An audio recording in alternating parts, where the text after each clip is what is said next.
What can your child do that would be so bad? What, nothing.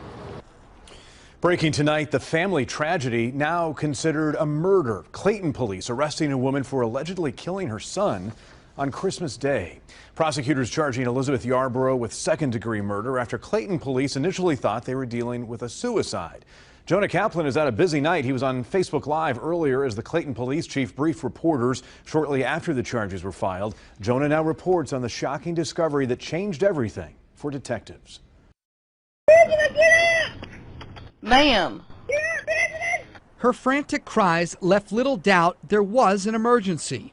And when Elizabeth Yarborough first dialed 911, she tried to tell first responders that whatever happened, it wasn't her fault. Are you sure that he's been shot? It looks like he is. I don't know. He had a gun. Please, somebody help me. Investigators confirming 32-year-old James Benjamin Yarborough did have a gun because he had a concealed carry license. According to Chief Blair Myhan, Elizabeth would tell detectives it was her son, who went by Ben, who pulled the trigger on himself while staying at her home for Christmas. But then she suddenly said something else. This was not part of questioning her, and she had, confessed to the crime. This was just a statement that she made.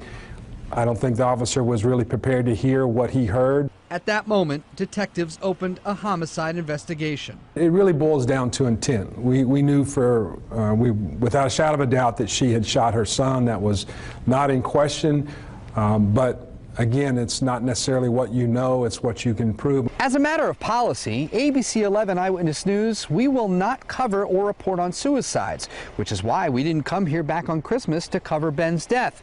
But the residents, they were the eyewitnesses, and some of them took these photos because they said they feared there was something more to the story.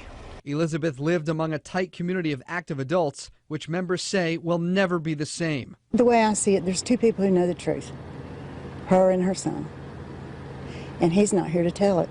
What Underwood does know is that she's a mother too, and tonight she's calling her kids to tell them she loves them. Oh, I just want to hold my son right now. Honestly, I cannot fathom doing that to one of my children or anybody. In Clayton, Jonah Kaplan, ABC 11 Eyewitness News.